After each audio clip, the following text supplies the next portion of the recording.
And to take this story further, we are being joined by Charles Kupchan from Washington, D.C. He's a senior fellow at the Council on Foreign Relations and the professor of international affairs at Georgetown University in the Walsh School of Foreign Service and Department of Government. Professor, thank you so much for joining us here on WION. Sure, good to be with you.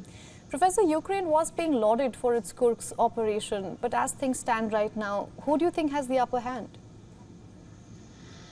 I think neither side actually has the upper hand right now. Clearly, the success of the Ukrainian forces in taking about 400 square miles of Russian territory is a development. It's an embarrassment for the Kremlin. It's a setback for the Kremlin's war effort. Yet it has not succeeded in distracting a large number of Russian troops from the main front line in Donbass. As you've been reporting, Russia is advancing towards Pokrovsk and Donetsk. They seem to be trying to push their way to the administrative boundaries of both Luhansk and Donetsk oblasts.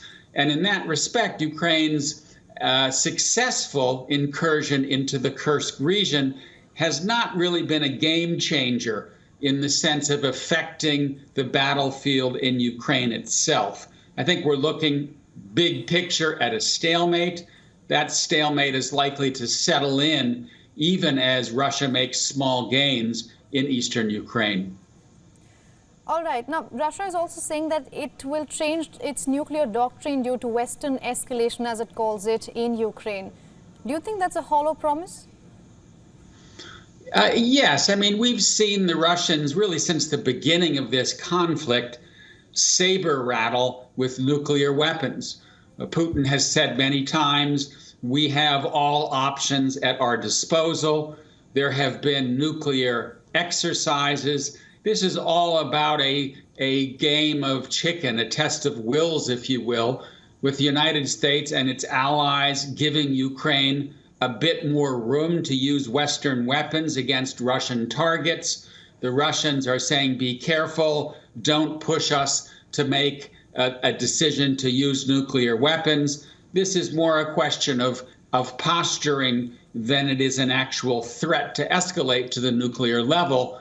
That having been said, the war in Ukraine remains an extraordinarily dangerous war.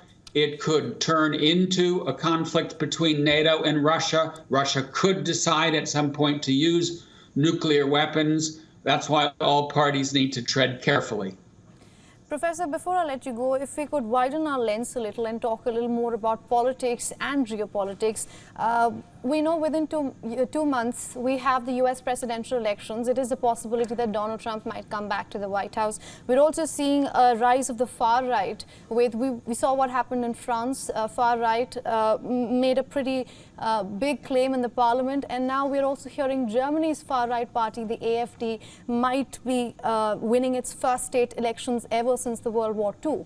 I want to ask you, with so much changing in the world of politics in the West, how does that have an impact on the war in Ukraine? Well, it's an excellent question, and we are living through a period in the West in which our political centers are hollowing out. It's happened here in the United States, it's happened in the United Kingdom, and now, as you said, it's happening in France and Germany. And what that says is that not only do we face an external threat from China, from Russia, but we face an internal threat from illiberal populism, from far-right ethno-nationalist parties emerging and threatening the norms and traditions of liberal democracy. What's the impact of the war in Ukraine? Well, I think it suggests that we need to discuss what the linkages are. And clearly, in the case of Europe, the far right is benefiting in part from the influx of migrants, of refugees from Ukraine, in part from the expenditures. So we need to keep in mind how the war in Ukraine is playing at home in Europe and the United States. All right, Professor, thank you so much for giving us your insight. It was a pleasure speaking to you. Bye-bye. For all the latest news, download the WION app and subscribe to our YouTube channel.